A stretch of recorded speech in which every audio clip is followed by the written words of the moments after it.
January 30th. He shows up again. Same figure, same door, same neighborhood. But this time something is different. This time he is carrying a backpack. And this time he has a weapon. He wasn't improvising. He wasn't passing through. He came mission ready. And that single detail, the backpack, the weapon, the third confirmed visit to Nancy Guthrie's home, tells you everything about what this was. This was not a crime of opportunity. This was the conclusion of a process, a calculated, methodical, weeks-long process of preparation that the evidence now documents with a specificity that is almost impossible to dismiss. We know he was there January 11th. We have reason to believe he was there again in the days following, around the 20th. And then January 30th, backpack, weapon, ready. The lights go out inside the house. He waits. He approaches the front door. And by 2:29 in the morning, Nancy Guthrie's pacemaker goes silent. That's the timeline. That's what the data says. Not a theory, not a guess. A sequence documented by the device keeping her alive. Subscribe to Redacted Files Lab right now if you haven't already. What I'm about to walk through involves evidence that hasn't been fully examined publicly, and it could be the thread that breaks this case open. Let's talk about the night Nancy disappeared, because there is a piece of this story that has been sitting in plain sight, largely unexamined, for weeks. An Uber driver picked Nancy Guthrie up that evening and took her to dinner with her daughter Annie. That ride, that car, that driver, all of it exists as a data source that investigators are now reportedly taking a fresh look at. Not just what was captured on any camera inside the vehicle, not just the route the car took, but what was in the background. What was already in position when that Uber pulled up to Annie Guthrie's home?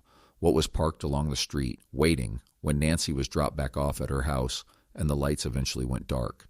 Because here is what the evidence strongly suggests. The person who took Nancy Guthrie from her bed was already in that neighborhood when she got home that night. Already there, positioned, watching the Honda CR-V pull into the driveway, watching the lights inside the house go on, then off, timing it. The Uber ride, the drop-off, the lights.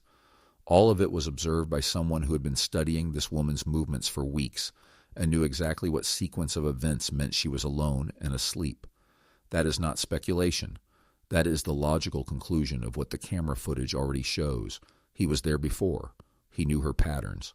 January 30th, he came ready to act on them.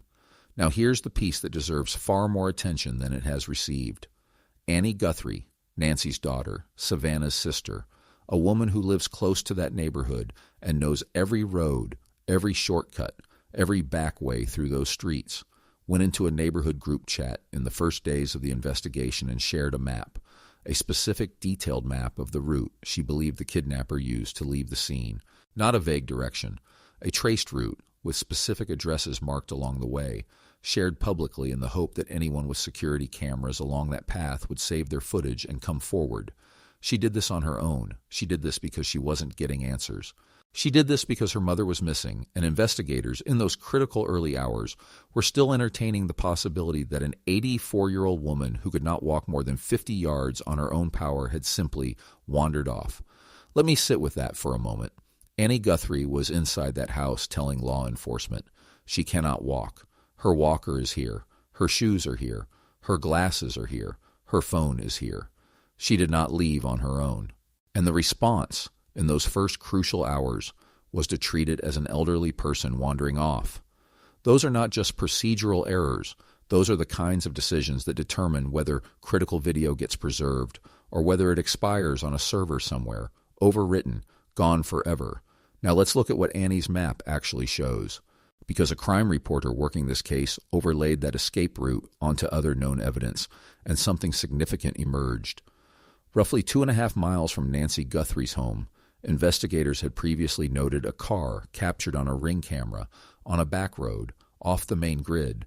That sighting was dismissed at the time, but when Annie's route map is laid over a satellite view of that area, the back road falls directly inside the escape corridor she identified, not adjacent to it, inside it, consistent with it, a dismissed piece of evidence, a family member's route theory, 2 data points that nobody had connected, and now they line up.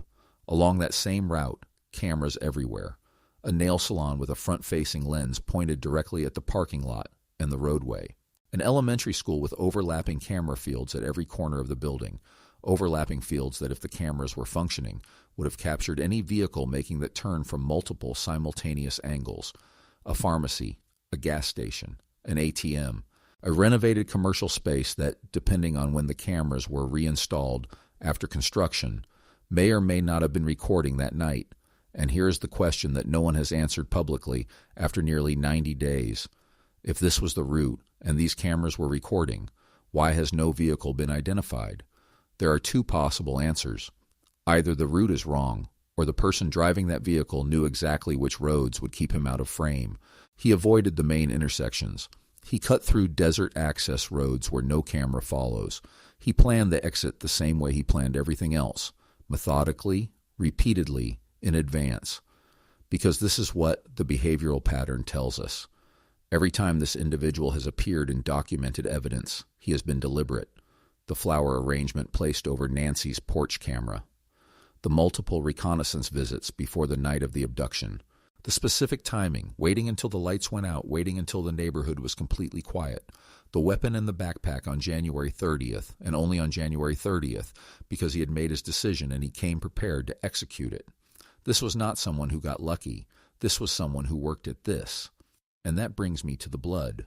On Nancy Guthrie's front porch, investigators documented blood evidence, specific blood evidence, droplets with a distinct pattern, small deposits alongside larger ones, the kind of pattern that forensic analysts describe as consistent with expirated blood, the kind that comes from the nose or the mouth under specific physical circumstances. Not a transfer, not a smear. Droplets with distinct shapes and a directionality that tells a story about what happened on that porch. There is a theory circulating that the blood was staged, that Nancy was taken somewhere else and someone returned to deposit her blood at the scene to mislead investigators. The physical evidence makes that extraordinarily difficult to support.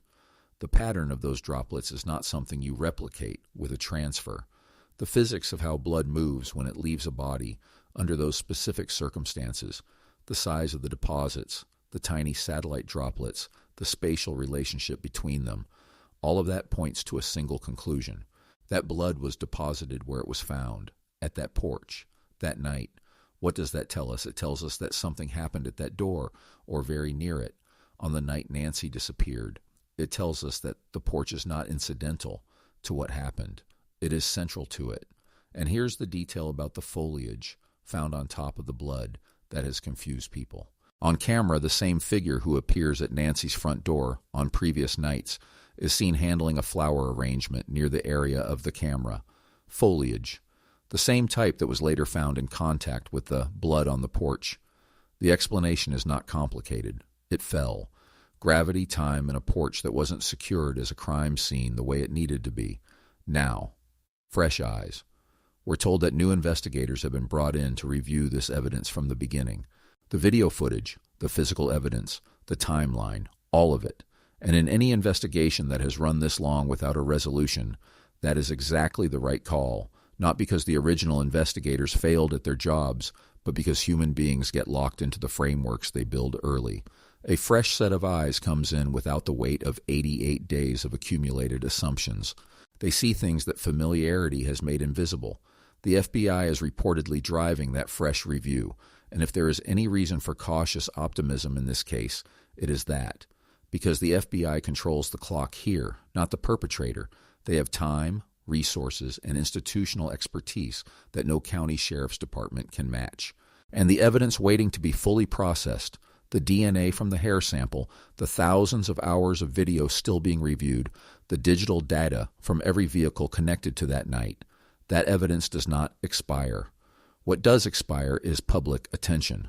What does expire is the pressure that keeps a case at the front of an investigative queue, which brings me, again, to the sheriff.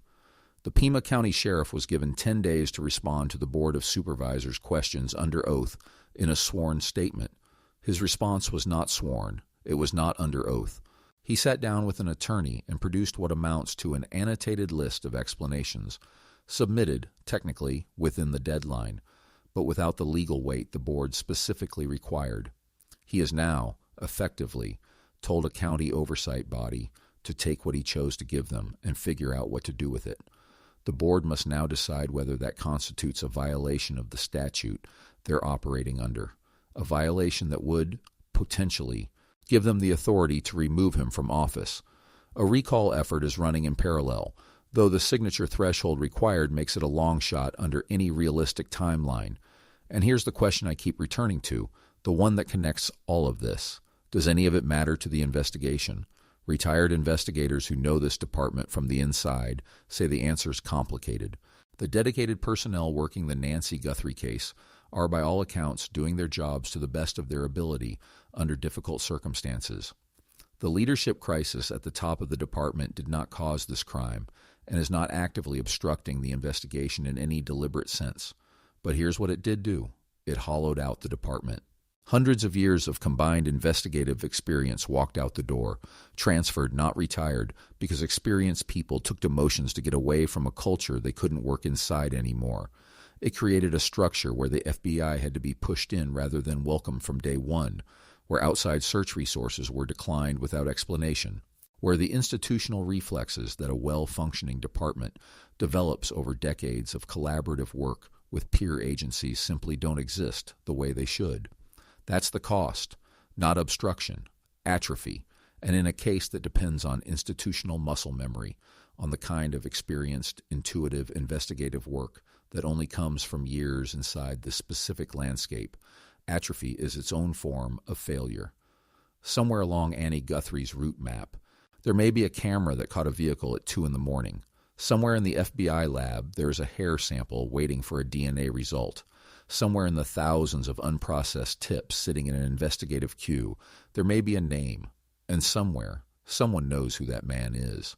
The one who stood at Nancy Guthrie's door in the dark, carrying a backpack, carrying a weapon, ready. They know who he is. They just haven't said it yet. Here's the question I want you to answer in the comments, and I want the specific answer, not the diplomatic one. Annie Guthrie shared a detailed escape route map with her neighbors in the first days of the investigation, a route that, when overlaid with other known evidence, produced a connection that investigators had previously dismissed.